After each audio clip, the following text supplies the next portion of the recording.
Hola hermanos, buenas tardes. Sean todos bendecidos. Voy a compartirles la palabra de Dios, así que los invito a abrir sus Biblias en el libro de Isaías, capítulo 6, versículos del 1 al 8. Visión y llamamiento de Isaías. En el año que murió el rey Usías, vi yo al Señor sentado sobre un trono alto y sublime, y sus faldas llenaban el templo. Por encima de él había serafines. Cada uno tenía 6 alas. Con 2 cubrían sus rostros, con 2 cubrían sus pies y con 2 volaban. El uno al otro daba voces diciendo: Santo, Santo, Santo, Jehová de los ejércitos. Toda la tierra está llena de su gloria. Y los quiciales de la puerta se estremecieron con la voz del que clamaba, y la casa se llenó de humo. Entonces dije: ay de mí, que soy muerto, porque siendo hombre inmundo de labios y habitando en medio del pueblo que tiene labios inmundos, han visto mis ojos al Rey, Jehová de los ejércitos. Y voló hacia mí uno de los serafines, teniendo en su mano un carbón encendido, tomado del altar con unas tenazas, y tocando con él sobre mi boca, dijo: He aquí esto que tocó tus labios, y es quitado tu culpa y limpio tu pecado. Después oí la voz del Señor que decía: ¿a quién enviaré y quién irá para nosotros? Entonces respondí yo: heme aquí, envíame a mí. Amén. Hola, muy buenos días. Un grato placer poder compartir el mensaje en esta mañana. Y a manera de introducción quisiera darles a conocer una experiencia o un testimonio personal. Mi padre, don Aristide Antonio Rodríguez, nació en el marzo de 1920. Él fue un hijo natural. Bueno, esa figura ya no existe legalmente, pero antiguamente eran todos aquellos hijos que nacían fuera del matrimonio. Y la experiencia personal de él es que ya adultos, teniendo su propia familia, una esposa, ya varios de nosotros habíamos nacido ya, y la deuda o la congoja de su corazón es que no conoció a su papá. Entonces, ese era el momento nostálgico de él, donde no tuvo el privilegio de tener un padre o de no haber conocido a su padre biológico, no haber escuchado jamás de él una palabra de cariño, de amor, y a través de esa experiencia yo puedo introducir este mensaje. Ninguno de nosotros puede amar o servir bien, en este caso, a Dios, a quien no se conoce o se sabe poco de él. Y en el caso nuestro como seres humanos, existe una necesidad tremenda. Muchos de nosotros desconocemos al único Dios verdadero. Y de esa manera tenemos un enorme déficit. Voy a leer Jeremías 9, 23, 24, dice: no se alabe el sabio en su sabiduría, ni en su valentía se alabe el valiente. Ni el rico se alabe en sus riquezas, mas alábese en esto el que se hubiere de alabar, en entenderme y conocerme que yo soy Jehová. Y en Juan 17:3, y esta es la vida eterna, que te conozcan a ti, el único Dios verdadero, y a Jesucristo a quien tú has enviado. Hermano mío, nuestro tema es el único Dios verdadero. Tenemos que dar gracias a Dios que, a diferencia de un padre terrenal, un padre biológico que jamás a lo mejor se interesó en conocer a su hijo o nunca se acercó a él, nuestro Dios, el único Dios verdadero, a diferencia, es un Dios que sí nos ha buscado, que nunca nos ha dejado y que ha buscado revelarse a nosotros, dándose a conocer. Y la experiencia personal que vemos en esta lectura es justamente de un profeta, de Isaías. Isaías muy bien nos introduce en este pasaje que tuvo una experiencia muy particular, auténtica, genuina, donde vio al Señor. Y esto sucedió, ¿cierto? Nos dice acá la Escritura, cuando él fue al templo, en el año en que murió el rey Uzías. Muy bien, este rey, vamos a aprovechar algunos instantes para hacer un nuevo repaso, porque hay una gran lección también ahí. El rey Uzías comenzó a reinar a los 16 años, reinó 52 años en el reino del sur. Y fue un rey que prosperó grandemente, porque nos dice la misma Escritura, mientras buscó a Dios, Dios lo prosperó. Dominó a todos los enemigos de su alrededor, era amigo de la agricultura, así que hubo una gran prosperidad en la nación. Hubo paz, hubo bendición, y al final de sus días, nos dice la Escritura, después de muchos años, dice que se enalteció su corazón, se puso orgulloso y fue esa su ruina, porque quiso ingresar al templo a ofrecer incienso, labor, trabajo que solo los sacerdotes consagrados por Dios podían realizar. Y Dios lo hirió con lepra y murió leproso. Entonces, después de tantos años de prosperidad, de bendición, inmediatamente viene una visión un poco de incertidumbre, de pesimismo. Si ha muerto este rey que ha sido tan próspero, ¿qué va a ser de nuestra nación? ¿Qué va a hacer? ¿Cierto? Esa incertidumbre usted y nosotros la puede hoy día también palpar en los días en los cuales vivimos, ¿no? Nosotros como nación, como chilenos, también nos preocupa el momento social, político, moral que está viviendo nuestra nación, que también lanza un montón de interrogantes. Y en el caso específico de Isaías, él tenía esa carga en su corazón porque quedaba el trono vacío terrenal y la incertidumbre de quién le sucedería y cómo lo haría a posterior. Entonces fue al templo a orar con esa carga emocional en su corazón, y ahí tiene justamente esta experiencia donde Dios, el Dios único y verdadero, se le da a conocer, se le revela a él. Y sus palabras son: vi yo al Señor sentado sobre un trono alto y sublime, y sus faldas llenaban el templo.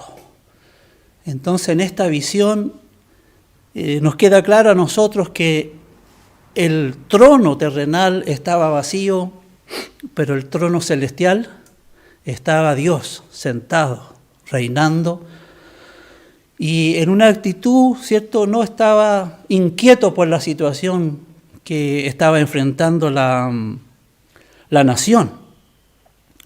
Así que desde esa perspectiva, ¿qué nos dice esto? ¿Qué nos revela? Que el Dios único y verdadero es un Dios que tiene el control, ¿cierto?, que sigue reinando, y pase lo que pase a nivel nacional, Él tiene el control de toda la situación, ¿cierto? Está sentado sobre un trono alto y sublime, ¿cierto? Como rey, teniendo el control y dominio. Muy bien, la primera lección que podemos mencionar, que muere el rey Uzías, pero el rey eterno vive y vivirá por siempre, ¿cierto? Jamás estará su trono vacío, ¿ya? Este rey es un rey soberano, ¿cierto? Vi yo al Señor sentado sobre un trono alto y sublime. Este trono representa, ¿cierto?, la autoridad que Dios ejerce sobre su creación, sobre todas las cosas. Podemos describir este trono de gloria, ¿cierto? Fíjense ustedes que el trono, el Dios sentado ahí, es un es un trono de adoración. Recuerda la visión de la oración celestial, o sea, de la adoración celestial, cuando los 24 ancianos, ¿cierto?, tiran sus coronas a los pies del Señor de señores, ¿cierto? Y nos dice la Escritura que ellos a viva voz dicen: solo tú eres digno de recibir la honra, la gloria y el poder, porque tú has creado todas las cosas. Así que el trono no solo se ve para nosotros como donde Dios ejerce su autoridad y su dominio, sino que también donde somos invitados y que algún día, si somos fieles a Cristo, ¿cierto?, por la gracia de Él estaremos en la presencia de Dios adorando por siempre ante este trono. La Biblia también describe el trono de gracia. Nos dice su palabra: acerquémonos pues confiadamente al trono de la gracia para hallar socorro y gracia. Bueno, gracia, ayuda y gracia para el oportuno socorro. También, hermanos, el trono representa el lugar accesible donde podemos justamente llegar a la presencia de Dios gracias a Jesucristo, que nos abrió el camino a la presencia misma de Dios. Entonces, el Dios único y verdadero es un Dios eterno, es un Dios soberano que tiene el control de todas las cosas, ¿ya? Es un soberano que tiene el control de todas las cosas. En el versículo 2 nos dice la palabra que por encima de él había serafines. Cada uno tenía 6 alas, con los 2 cubrían su rostro, con 2 cubrían sus pies y con 2 volaban. Estos ángeles, serafines, seres ardientes, están en la presencia de Dios, adorando. Este es un tiempo de adoración. En su presencia ministran y atienden en la presencia misma de Dios. Cuando se dice acá en la palabra que con sus 2 alas cubrían sus rostros, era porque el resplandor refulgente de la gloria de Dios era tan poderoso, ¿cierto?, que tenían que cubrir justamente sus ojos, sus pies como una señal de humildad. Y esto de volar implica la prontitud para actuar, para llevar a cabo la acción divina, las órdenes del Dios Todopoderoso. Y estos serafines, ¿cierto?, daban voces diciendo: Santo, santo, santo Jehová de los ejércitos, toda la tierra está llena de su gloria. Muy bien, aquí podemos ver que el Dios vivo y verdadero es un Dios santo, según el testimonio de estos ángeles, ¿cierto? La palabra hebrea es kadosh. Esto significa que Dios es totalmente otro, infinitamente distinto a sus criaturas, que está fuera del alcance de nosotros porque Él está alto y sublime. Él, en su santidad, ¿cierto?, no tiene ninguna relación con el pecado. De Él no se desprende absolutamente nada que sea perjudicial y dañino. Él conoce nuestra necesidad, ¿cierto?, y sabe que todo aquello que nos pueda hacer perjudicial en su santidad, Él ha resuelto terminar con eso, porque no hay nada más dañino, nada más perjudicial para sus criaturas que justamente todo aquello que vaya contrario a su santidad. Entonces, amados hermanos, el Dios vivo y verdadero, el Dios único y verdadero, es un Dios que está en control de toda la historia humana. Es un Dios que, como Rey, ¿cierto?, es soberano, que tiene la autoridad para hacer todo lo que quiera hacer en los cielos como en la tierra. Es un Dios santo, opuesto a toda forma de mal. Es un Dios glorioso, ¿cierto?, porque aquí nos dice su palabra que toda la tierra está llena de su gloria. Toda la tierra está llena de su gloria. La creación misma, ¿cierto?, es un vivo testimonio de la grandeza y de la gloria de nuestro Dios, la majestuosidad, su variedad, su belleza. Y desde esa perspectiva, ¿cierto?, Dios es glorioso. Y amados hermanos, en esta revelación de la santidad de Dios, el profeta Isaías es impactado con la luz gloriosa de su santidad, que al ser alcanzado por esta, entonces su exclamación es: ¡ay de mí, que soy muerto! Pues siendo hombre inmundo de labios y habitando en medio de pueblo que tiene labios inmundos, han visto mis ojos al Rey Jehová de los ejércitos. En este reconocimiento sincero por parte del profeta, queda tipificado la realidad de todo ser humano. Somos parte de una raza caída, somos parte de la creación de Dios, pero que decidimos, porque el Creador nos dio esa capacidad de tomar nuestras propias decisiones, que decidimos ir por nuestro propio camino, que decidimos, ¿cierto?, en vez de servir a Dios y caminar con nuestro Creador, simplemente dejar eso. Y desde esa perspectiva, ¿cierto?, nos hicimos esclavos de nuestro propio egoísmo, de nuestro propio orgullo. Isaías, al reconocer humildemente su condición, tipifica, ¿cierto?, como dice la palabra, que el pecado entró al mundo por un hombre, en este caso por Adán, y que ese pecado ha sido traspasado a toda la humanidad. Y desde esa perspectiva, hermanos míos, este es un hecho que no podemos negar. Somos pecadores por naturaleza, inclinados al mal. Personas que no necesitamos que nos enseñen a hacer el mal, simplemente nos inclinamos hacia ella porque esa es justamente la herencia que nos fue transmitida por nuestros primeros padres. Y que a través de esta experiencia, el profeta no estaba en rebeldía. El profeta acudió al templo porque no era un hijo desobediente. Pero esta revelación de la santidad de Dios puso al descubierto un hecho, una realidad que el mismo profeta no había considerado. Y desde esa perspectiva exclama: ¡ay de mí que soy muerto! Porque en comparación a la santidad de Dios, ¿cierto?, el estado y la situación interna del profeta queda evidente, ¿cierto?, a los ojos divinos. Pero, amados hermanos, amigos, aquí hay una acción extraordinaria. No es tanto lo que nosotros hacemos, sino lo que Dios hace por nosotros. Aquí nos dice que uno de los ángeles, después de este reconocimiento sincero y real del profeta, ¿cierto?, ¡ay de mí que soy muerto! Soy un hombre inmundo de labios, y habitando en medio de pueblo inmundo, he visto al Rey de los ejércitos.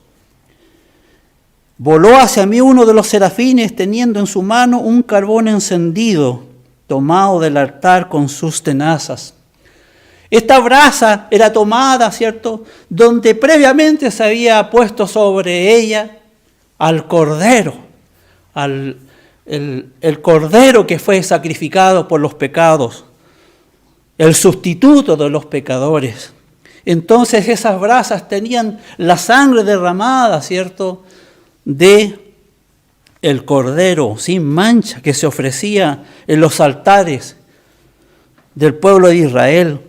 Y esto nos señala, amigos míos, a Jesucristo nuestro Señor, ¿cierto? Aquel que tomó nuestro lugar en una cruz, aquel que cargó la cruz sobre sus hombros y que luego entregó su vida y derramó su sangre en la cruz. La cruz despreciable, la cruz que era maldito, aquel que representaba una muerte horrorosa para que nadie se atreviese en la vida a faltar de tal manera, porque eso es lo que iba a sufrir. Pero Cristo padeció en la cruz por cada uno de nosotros. Él derramó su sangre, Él fue hecho pecado. Y esto que señala claramente al Hijo de Dios. Y la acción de Dios, ¿cierto?, voló hacia mí uno de los serafines teniendo en su mano un carbón encendido tomado del altar con sus tenazas, y tocando con él mi boca, dijo: he aquí, esto tocó tus labios, y es quitada tu culpa y limpio tu pecado. Esta es la acción de Dios, esta es la acción de Dios. ¿Cuál es la diferencia, amigos que me escuchan? ¿Cuál es la diferencia a una religión, a la realidad de lo que es Jesucristo y el Evangelio de poder? Es que existe una experiencia real donde nuestra corrupción interna, donde nuestro pecado es limpiado y expurgado del corazón. Y eso solamente se vive por la realidad de Jesucristo. Solamente Cristo en su acción verdadera puede transformar, llegar a las profundidades del corazón. Siendo que esto está arraigado en la más profundidad de nuestro ser, solamente Cristo, ¿cierto?, llega a esa profundidad del corazón para limpiarnos, para liberarnos de esa naturaleza egoísta, de ese espíritu mundanal, de ese egoísmo que nos esclaviza a nosotros mismos. Entonces, amados hermanos, esta es una acción divina. Y aquí donde está la diferencia ante cualquier religión en comparación al cristianismo. Todas las religiones del mundo tienen un credo o un libro en el cual tienen también ciertas normas éticas para sus discípulos, por así decirlo. Pero ¿dónde está la diferencia con el cristianismo? Es que los cristianos experimentan en una forma real, verdadera, el poder de Jesucristo, ¿cierto?, mediante su perdón y mediante el poder de su sangre que limpia todo pecado. Podemos decir que Cristo es una realidad en una forma experimental, no en una mera hora, en una mera condición teórica. Isaías vivió esta experiencia, ¿cierto? Yo la viví a los 13 años. Siendo un muchachito, un adolescente, ¿cierto? Dios me llamó, yo abrí mi corazón, le pedí a Jesucristo que entrara, que hiciera de mí la persona que Él quisiera que yo fuera, y así fue a los 13 años. Entonces, amados hermanos, esta es una experiencia real, un cambio moral. Aquí la palabra santidad o santo, existen dos ideas, la idea sacerdotal. La idea sacerdotal era apartar personas o cosas para el uso santo o uso exclusivo. Pero el mensaje de los profetas tiene que ver con un cambio moral, con un cambio interno. Miremos a nuestra sociedad, miremos a nuestro mundo. ¿Qué nos dice el mundo hoy en día? ¿Cierto? Que la solución verdadera está en un cambio moral, en el corazón humano. Ahí está el mal nuestro que nos destruye, que nos divide, ¿cierto?, que nos aleja de Dios, que por ser criaturas egoístas, necesitamos de verdad que Jesucristo se haga una realidad, y solo así podrá cambiar nuestra sociedad. Así que Dios es una realidad, y el profeta ha vivido esa experiencia, ¿cierto?, vivió esta experiencia en el templo.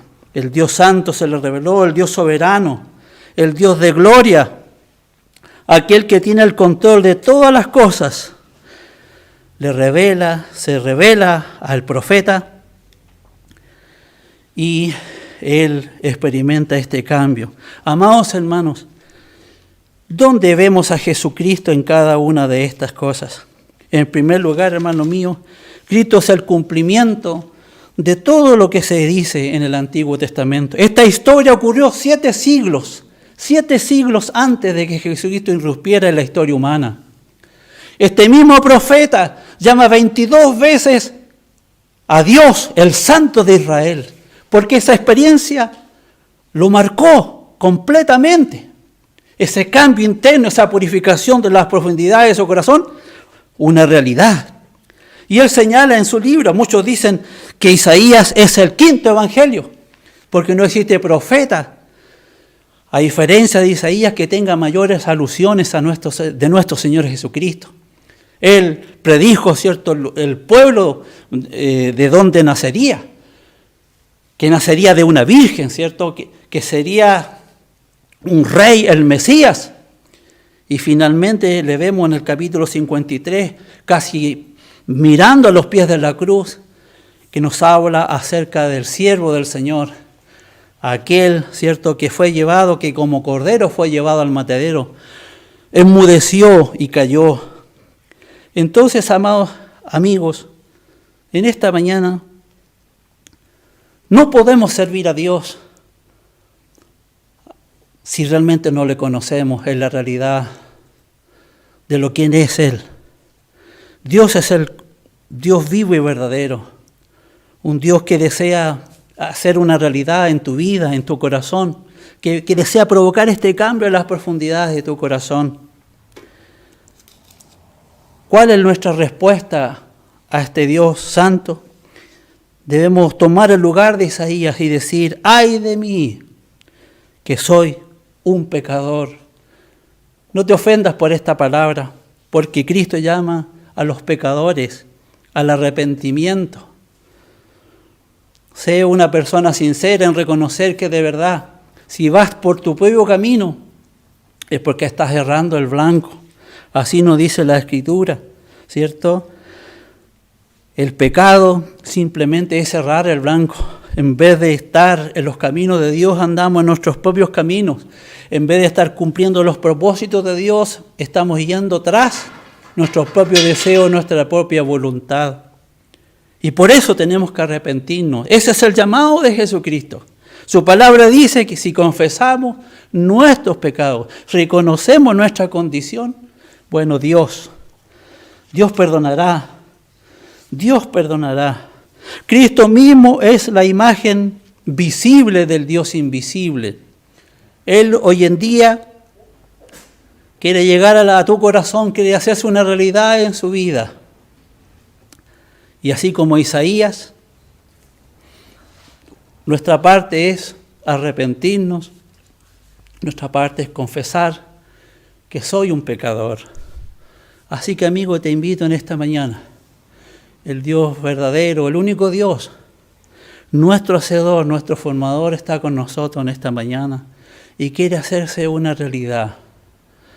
Si tú no lo conoces, no vas a poder servirle ni amarlo por el resto de tu vida.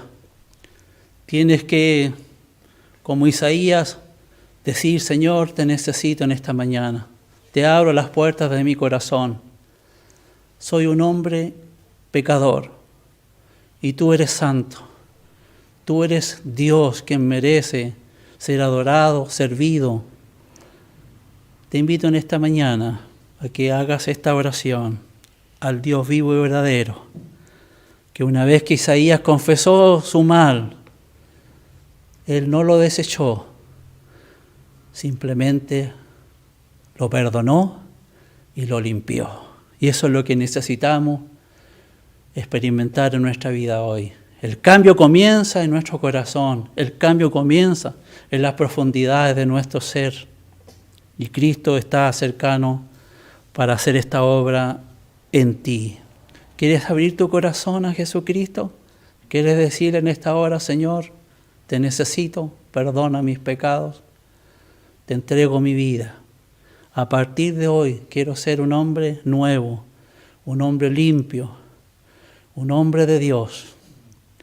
Y eso puede ocurrir si tú en esta hora, en una actitud sincera, le dices al Dios vivo y verdadero: Señor, te necesito. Vamos a orar, vamos a orar.